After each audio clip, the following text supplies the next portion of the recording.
Or you can find some other way that doesn't involve violence, that involves some kind of peace, some kind of understanding. And my father, and while he grew up in the 30s and 40s, he served in a segregated army, okay? So the stuff he lived through. And while I have my own stories, none of them compare to his average story. Yet at the end of the day, he was never bitter. I remembered him saying, when you look at the images of angry white people screaming at black children entering a school who are protected by the National Guard because an edict had to be delivered to grant them access to education, he would say, they simply don't know anything. They were raised that way.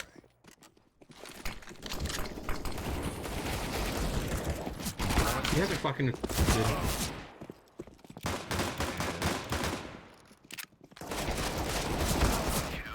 My father never hated. Never.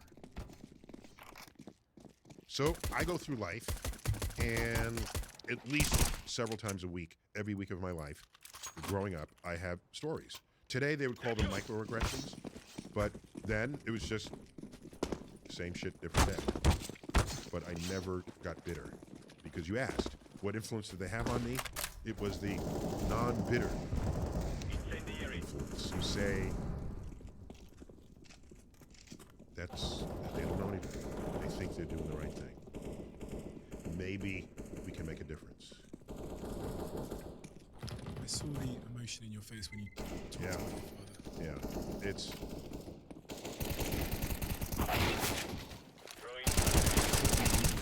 today. The world... I reached a point where, okay, how long can I keep talking about the universe Fire in the hole. and not bring it down to earth? Not bring some science to people's thinkings. They want to tribalize. They want to hate. They want to choose. They want to create laws to restrict your freedoms just because of who you worship or don't worship, or who you sleep with, or what you look like, or what, you know, how reflective to light your skin color is, right? What side of a line in the sand you were born on. I like invoking an alien trope. Aliens, they don't know anything about us. They just see this beautiful planet, water on it, and continents, clouds, and they visit, and they say, oh, this is cool. Oh, there's this one species that's everywhere. Oh, they're very successful. They're humans and Homo sapiens. That's cool. And then they get a little closer look, and they say, oh my gosh, there's a war over here. Why? Oh, because there's some resource on this side that's not over there, and they want it. Find the oil, there's this, there's the elements in a mine. They worship a different god. They look at the violence and hatred that we commit, and they'll run back home and tell their fellow alien brethren, there's no sign of intelligent life on Earth. So, anyhow, so yeah, my head has been in the stars, but my feet have been on Earth my entire life. Why does that connect so deeply? Because it's so obvious it connects so deeply with you. Is that linked to what the resilience to bitterness that your father demonstrated when he was abused and was abuse? Is that the reason why it's so linked so closely to your heart? I don't know. Go to aim trainer. He didn't burden us with his stories unless we asked or unless it came up in a moment. It wasn't that way. It was, I saw his integrity in the face of what was going on in the world. And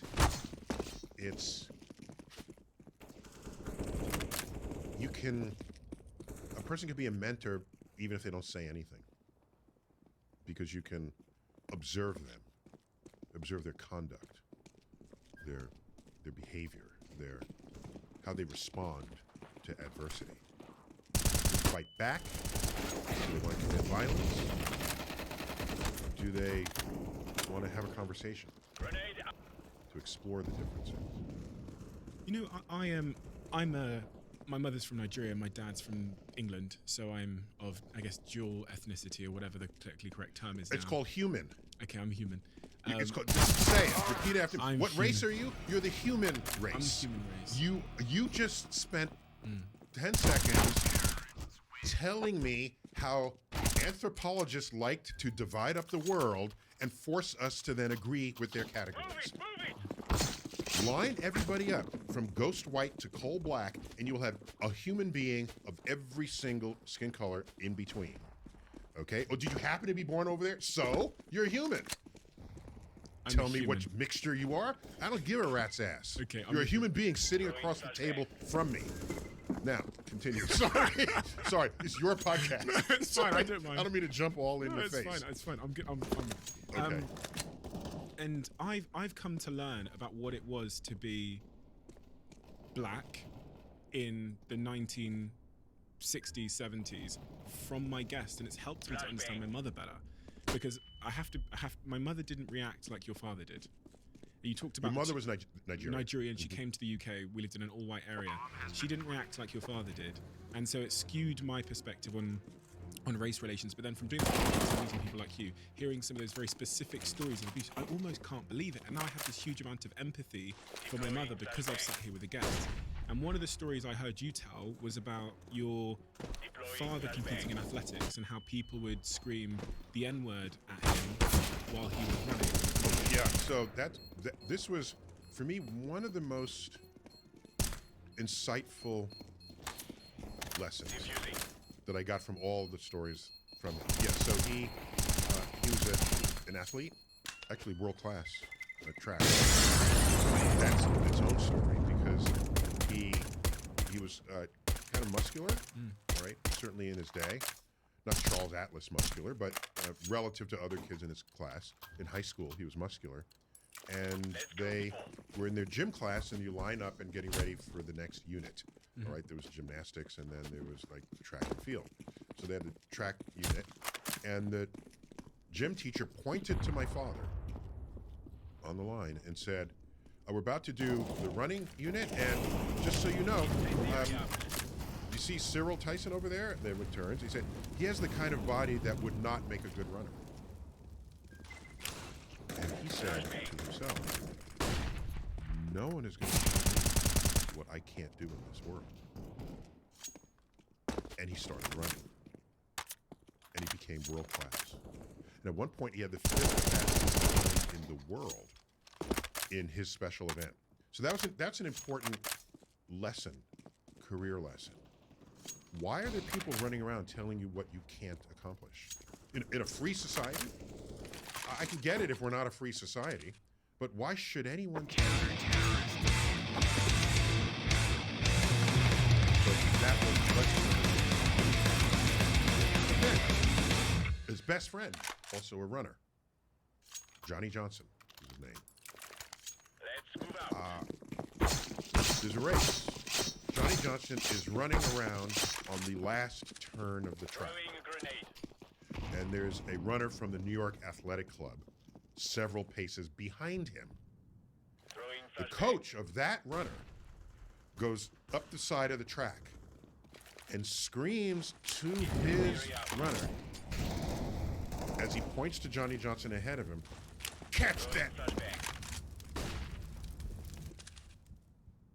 Johnny Johnson overheard this. Okay. And all Johnny Johnson said to himself was, this is one he ain't gonna catch. Just increase the distance. Okay? So that comment from the coach could have done one of two things. It could have demotivated you, because then you follow the racism of the world, or it could motivate you to succeed. Ever since I heard that story, every racist encounter I've ever had simply motivates me to succeed all the more. And I see that throughout the stories you go through college, university, and you go go into your post-grad, there's moments over and over again where people or circumstance encourage you away from what's clearly your passion, the thing you're clearly pursuing. Yeah, people didn't. Yeah, and again, this is not the kind of racism that the 1950s or 40s. You know, I wasn't lynched. Yeah. You know, so again, I don't want to claim equal I'm trauma to what earlier generations had experienced, but you can get, let's call it institutional racism, where you don't not even racism. I'm talking about people trying to put you off your passion, telling you it's not. That's the thing. I calling that racism. What I'm saying is, they see that I'm athletic. I've been athletic most of my life, and they can't wrap their head around me being something other than an athlete that they watch on television. When I say, well, I actually like astrophysics, but you're so good at this other sport. No, I want to be in the physics club. No, we need you on the basketball team. And they think they're doing me a favor. They think they're saying nice things to me. But every one of those is a force operating against my ambitions. And so, in a way, just that my skin color in my life's arc was a path of most resistance compared to where I wanted to land. And by the way, I don't, we just spent a half hour talking about this, and I hardly ever talk about it. I don't talk about it because I don't, you know, I don't need to. Maybe if it's a counseling session, but I'm perfectly fine.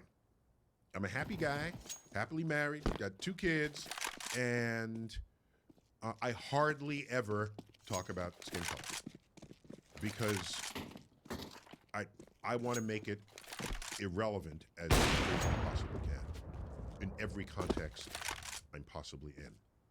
So, if you're going to invite me to give a public talk in February, Black History Month, I will do it. If you only think of me as a black scientist, then I have failed as a scientist. Period. Period. You want me to? What do? You know how I realize this? Okay.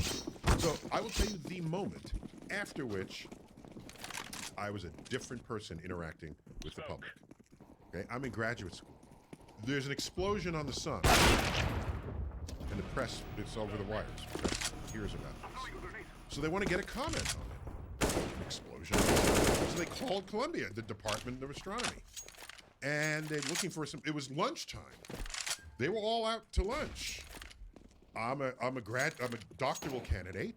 I'm there for my PhD. And so the department admin is going through the roster, and they get to me and say, Neil, no, can you take this call? So I said, sure. And they said, oh, hello, who are you? I'm Neil deGrasse Tyson, doctoral candidate in astrophysics. They say, Neil, there's an explosion on the sun. Should we be worried? I said, oh, it's a solar flare. They happen with some frequency. It's a wave of particles coming towards Earth. And they said, you mean the Earth is fine? I said, the Earth is fine. And they said, can you tell us that on camera? I sure. Okay, we'll send up a limo to pick you up in a half hour. And so the whole conversation, there it was. And it was pre-taped. I get home, I put on the TV, and I watched this interview. And I had an out-of-body experience. I just witnessed something I've never seen before in my life. You know what that was? It was the news interviewing a black person, me, who was not an entertainer or athlete, okay? Interviewing a black person for expertise that had nothing to do with being black. The interview didn't say at the end, well, how do black people feel about solar flares? Oh, does this affect dark skin differently? None of that. It was, will Earth be safe? And he's getting that expertise from a black person. I'd never seen that. And then I thought, well, is it just because I'm on TV and I'm a little more aware? So I watched for the next 2 years, every time there was a black person brought onto the news for expertise. It was someone who's a member of Congress representing a community and they want enterprise zones for the economic. There is someone who is worried about the poverty in the inner city. Never had an audience seen a black person as an expert Oh, they would have attorneys, but it's talking about a court case about a black person. Would they ever bring a black attorney to talk about a court case about a white person? No. And I said to myself, that is the answer. That's how we turn an entire world of people who think black people are just dumb and stupid, lazy, shiftless, and all they can do is shine my shoes and entertain me and sing and be the athlete on the field. If there was ever a force to change that, it's not telling them they should think differently. It's me being visible in a way where they have no other choice but to say, oh my gosh, this person knows more about this subject than I do, and he has dark skin. So that the next time they see a homeless black person, they're not saying, oh, black people are just like, they have to confront the fact that they just saw a black person tell them that Earth was safe. So it's just quite simple. Next time you're driving your car and somebody comes up with a squeegee to wash your window at the red light and begs for money, and if that person is black, maybe you'll think twice about the causes and effects of poverty, the forces that operate, that discriminate against one community of people versus another. So, ever since that moment, I have declined interviews that want me because I'm black. And even in this interview, I'm not entirely comfortable spending a half hour talking about it, because it turns this interview into something about me being black, which then is someone hears me for the first time. Oh, let's get him. He has all these stories about being black. Let's get him to talk to this group about in this race conference. No, I will decline that invitation. So let's talk about a separate point. What advice would you give me on how you pursue the thing that sets your heart on fire, your passion, whatever you want to call it, without falling into or conforming to the external pressure to become a doctor or lawyer?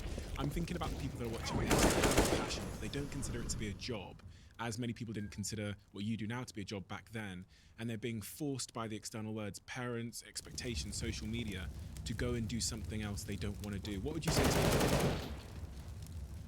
I can tell you this, that if you don't have I didn't realize when I was 9 how unusual it was to be that passionate that young. Not until I got to college.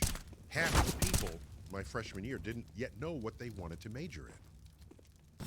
And I said, I'm majoring in international physics. I said, was that because it was early in the catalog, alphabetically, of things you might major in? No, I felt this and known this half my life. And so in college, I was sensitized to people who were still looking, still searching. Well, we have the benefit of longer life expectancy today than 50 years ago. I mention this only because if you don't know what you want to be when you grow up, and you're 30, that's just fine. But I don't want to have to blame you for not exposing yourself to what you can be when you grow up. If you're sitting home watching football and say, I don't know what I want to do with my life, why don't you do what my parents did? Visit a new thing every week. Go on a trip. Talk to experts in all manner of tasks. And, visit a chef school. Visit a geology expedition. Just do things. And if you like it, you'll probably be better at that than because you will invest even your downtime doing it. And as the saying goes, pick something you would do for free and make that your career, and you'll never live a sad day in your life. So that's one variant on pick something that you love. And all the time when other people say, I need a vacation from this job. I say, vacation, what's that? And people say that to me. Do you want a vacation? From what? From the national physics you're doing. But I like what I'm doing. If I'm on vacation, I love being on the beach. But if I'm on the beach, I'm thinking about the universe. It's not to get away from the universe, all right? Not that that could literally happen anyway. So that's what I would say. You want to be independent-minded. Listen to people's comments. People have life experience. Don't ignore it. But what you want to do is fold it into your own sensibilities, provided you have sensibilities to begin with. Otherwise, you become this ping-pong ball batted back and forth between one person's suggestion and another. In the cover of your book, it talks about the polarization that we're seeing in the world at the moment. What is, what are the things that you are most concerned about when you think about the direction of travel of the human race and life here on Earth and what's going on? What are the things that trouble you at a very deep level in terms of our direction of travel? A lot of things. So, let me put this in context. In science, if I forward, it's not. You're not going to ask me. Did you look at both sides of that? No, that's not the question. Did you look at all sides of it? We have this binarity mind where we think, are you for us or against us? Is it black or white? Are you a boy or are you a girl? Is it up or is it down? This is intellectually lazy because practically everything that exists in this universe manifests on a spectrum. So here's a thought, and you're going to say, well, did you look at both sides? No, I looked at all sides. Did you realize that if this changes, that could change this? And did you figure out how sensitive it is to that? If I didn't, I'm not doing my job as a scientist. So, we live in a time, especially fractured by the forces of social media. I say this only because if you post an opinion on anything in social media, it gets attacked. Good, people agree with it, fine. But the noise and the fireworks are when you get attacked. I don't think it used to be that way. I think there was a time when I would express an opinion and you say, oh, that's interesting. Here's my opinion.